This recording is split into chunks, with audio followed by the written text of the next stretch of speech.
1절 슬프다 이성이여 전에는 사람들이 많더니 이제는 어찌 그리 적막하게 앉았는고 전에는 열국 중에 크던 자가 이제는 과부같이 되었고 전에는 열방 중에 공주였던 자가 이제는 강지 노동을 하는 자가 되었도다.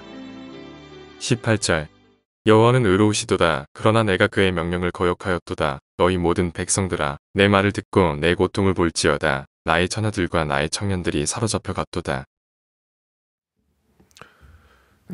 예레미야를 통해서 유다의 멸망을 예언하신 하나님의 심판이 그 예언의 말씀대로 심판을 이루시는 그 모습을 그대로 보는 것은 예레미야 선지자에게는 큰 슬픔이었습니다. 그래서 우리는 예레미야를 눈물의 선지자라고 이야기를 합니다. 자신을 통해서 선포된 그 심판이 그대로 이루어지는 것을 하나도 빠짐을 다 보았기 때문입니다. 심판이 이루어지는 것을 보면서 눈물을 많이 흘렸기 때문입니다. 그래서 예레미야 애가서의 말씀은 더욱더 애통하고 비참함을 드러내주고 있습니다. 우리가 읽은 이 애가서는 유대인들이 오축일에 낭독하는 5 두루마리에 속해 있는데요. 이 5 두루마리는 아가서, 룻기, 예레미야 애가, 전도서, 에스더 이렇게 5권의 책을 이야기합니다. 그런데 다른 책들은 하나님의 구원하심을 기억하면서 노래하는 책들이고 책을 낭독하는 절기도 하나님의 구원을 기억하는 절기들인데 예레미야 애가서는 금식절, 이 성전 파괴를 기억하며 지키는 절기에 낭독하는 책이었습니다. 그 내용은 어떻습니까? 성전이 파괴된 것을 바라보며 슬퍼하며 애통하는 내용들을 담고 있습니다. 이 예루살렘 성전은 왜 파괴가 되었습니까? 그것은 유다 민족이 하나님의 언약을 저버리고 이 성전을 우상화했기 때문입니다. 하나님의 말씀을 듣지 않고 말씀을 말씀으로 여기지 않았기 때문입니다. 선지자들을 통해서 주어지는 하나님의 뜻을 무시하고 가나안의 우상을 섬겼기 때문입니다. 그런 유다 민족에게 하나님의 심판은 어쩌면 너무나도 당연한 결과였습니다. 오늘 우리가 읽은 본문은 그 심판을 당한 예루살렘의 슬퍼하는 탄식 소리입니다. 하나님의 심판을 받아 그 이전에 누리던 모든 영화를 잃어버리고 비참한 가운데 거하게 되어 부르는 슬픈 노래입니다. 이전에 하나님의 신부로서 누리던 모든 영화가 사라지고 이제는 그 곁에 아무도 없음을 이야기합니다. 이전에는 사람들이 정말 많았고 열국에서도 컸던 자였는데 그동안 예루살렘 성 안에서 함께하던 모든 사람들이 하나도 남지 않고 예루살렘을 떠나버렸습니다. 그 누구보다 화려함을 보여줬던 존재였는데 지금은 아무도 남지 않고 초라함과 비통함만 남아버렸습니다. 그 주변에 있던 친구들은 다 배반을 하였고 원수들만 그에게 남아 있습니다. 그 상황이 얼마나 비참한지 예루살렘의 모든 사람들은 식량을 찾느라 정신이 없습니다. 제사장과 장로들까지도 양식을 구하다가 기절했다라고 표현을 합니다. 그런데 이 모든 재앙을 주신 분은 누구십니까? 바로 하나님이십니다. 하나님께서 친히 이 재앙을 예루살렘에 내리셨습니다. 대적들이 와서 예루살렘을 파괴하고 모든 것을 약탈해 갔는데 그 대적을 보내신 분이 바로 하나님이십니다. 대적들을 통해서 모든 것을 빼앗아 가신 분이 누구십니까? 바로 하나님이십니다. 그런데 이 모든 심판 가운데 이 고백을 하고 있는 예루살렘을 더 비참하게 만드는 것이 있습니다. 그것은 바로 주변에 아무도 없다는 것입니다. 이 엄청난 심판을 당하는데 그에게 위로를 해주는 사람이 한 사람도 없습니다. 주변에는 오직 대적들만 남아서 그 대적들은 스스로 큰 채를 하고 있습니다. 마치 하나님 없이 자신들의 힘으로 이 모든 일을 이룬 것처럼 하나님의 백성들을 착취하고 있습니다. 자신들이 심판의 도구라는 사실을 인지하지 못하고 그저 힘 닿는 대로 모든 악을 행하고 있습니다. 그래서 마지막 마지막 부분에 보면 어떻게 기도하고 있습니까? 예루살렘이 자신의 모든 죄 때문에 심판을 받는 것처럼 대적들이 행하는 악을 주께서 갚아주실 것을 탄원하고 있습니다. 많은 사람들이 살아가면서 자신의 비참함에 대해서 이야기를 합니다. 우리가 당하는 많은 어려움들, 그리고 외로움들, 궁핍함, 비참함에 대해서 토로를 합니다. 환난 당하는 것을 가지고 하나님 앞에 나와서 애통하는 사람들이 많이 있습니다. 이 애통 속에서, 이 비참함 속에서 우리는 무엇을 기억하며 나아가야 할까요?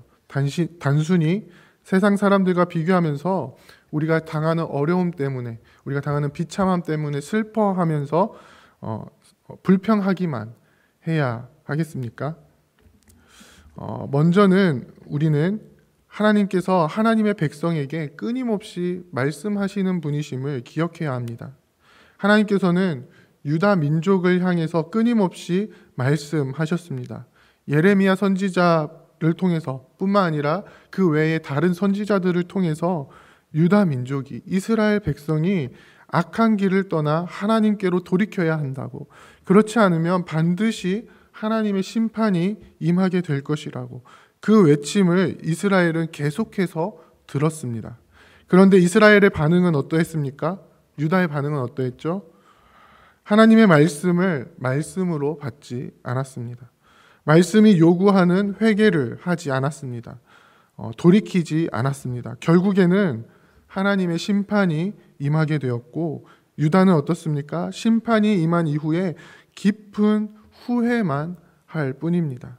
자신의 주변에 아무도 남지 않았음을 보면서 탄식할 뿐입니다. 말씀이 이루어지는 것을 보면서 그 심판의 자리에 머무르고 있을 뿐입니다.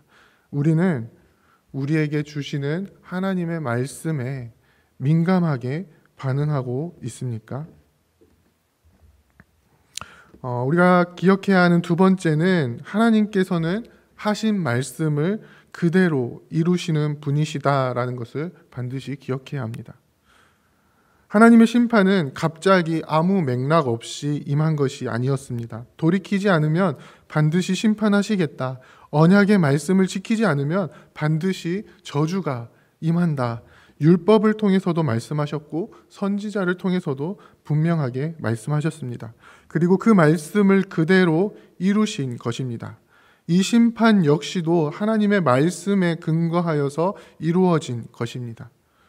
우리 안에 혹시 비참함이 있다면 우리는 반드시 우리 자신을 돌아보아야 합니다. 우리에게 말씀하신 하나님의 말씀이 심판의 말씀으로 이루어진 것은 아닌지, 하나님께서 요구하시는 언약 백성의 모습을 나타내지 못해서 하나님의 백성들을 치신 것은 아니신지, 우리의 모습 속에 하나님의 의로움을 드러내시기 위해서 우리에게 회개를 요구하고 계신데 그 회개의 자리로 나아가지 않고 여전히 우리의 아집과 고집에 사로잡혀 있지는 않은지 우리는 우리의 삶을 되돌아보아야 하는 것입니다. 사랑하는 부평교회 성도 여러분, 하나님께서는 오늘날에도 동일하게 하나님의 백성에게 말씀하고 계십니다.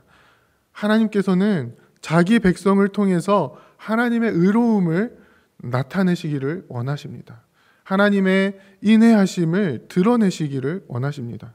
그런데 하나님의 백성이 그 모습을 나타내지 못하면 어떻게 하십니까? 하나님의 백성이 그 하나님의 말씀을 이루지 못하면 어떻게 하십니까? 하나님께서는 하나님의 방법으로 말씀을 이루십니다. 그리고 그 말씀을 붙들지 못하는 백성들에게는 반드시 심판이 임하게 될 것입니다. 심판에 대해서는 계속해서 말씀드리지만 하나님의 백성을 향하신 하나님의 심판은 멸망을 위한 심판이 아니라 회복을 위한 심판입니다. 그런데 그렇다고 해서 그 심판이 약하거나 받을 만한 것이라는 소리는 아닙니다. 하나님께서 심판을 내리실 때에는 예루살렘 성전이 파괴되는 모습으로도 나타나게 됩니다. 우리에게는 아주 비참한 모습으로 나타나게 됩니다. 오늘 본문에서처럼 아주 깊은 탄식 소리밖에 나지 않을 주변에 위로해 줄 사람 하나 없는 그런 상태로 나타나기도 합니다. 혹시 우리가 이런 비참한 가운데 거하고 있지는 않으십니까? 다시 한번 하나님의 말씀에 민감해지는 우리가 되기를 원합니다. 혹시 심판 가운데 있다면 철저히 회개함으로 나아가기를 원합니다. 돌이키라고 말씀하시는 하나님의 음성을 듣고 하나님께 온전히 돌이키는 우리가 되기를 원합니다. 하나님께서 나타내기를 원하시는 하나님의 백성의 모습을 우리가 나타내기를 원합니다. 이 땅에 악한 자들이 가득한 세상에서 그 악한 자들과 똑같은 모습으로 살아가는 것이 아니라 말씀을 통해서 요구하시는 하나님의 백성의 모습을 온전히 나타내기를 원합니다. 그래서 우리를 온전케 하시고 정결케 하시는 하나님의 말씀을 통해 세상 사람들과는 전혀 다른 모습으로 살아가시는 말씀의 요구를 이루며 살아가시는, 또 하나님의 신부로 온전히 살아가시는, 그래서 이 땅 가운데 주의 온전하심과 주의 의로우심을 드러내 보이시는 저와 여러분들이 다 되시기를 주님의 이름으로 부탁드립니다. 함께 기도하겠습니다. 이제 오늘 받은 말씀으로 함께 기도하겠습니다. 하나님의 말씀에 민감하게 반응하며 말씀 앞에 온전한 회개로 나아갈 수 있는 심령이 되게 하옵소서. 우리 교회가 하나님의 말씀을 온전히 붙들고 세우신 곳에 하나님의 뜻을 온전히 이루는 거룩하고 정결한 주의 교회가 되게 하옵소서.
이제 개인의 기도 제목을 가지고 하나님 앞에 기도하시기 바랍니다.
수고하셨습니다. 오늘도 하나님의 인도하심 가운데 승리의 하루를 보내시는 우리 재건부평교회 모든 성도님들이 되시기를 주님의 이름으로 축복합니다.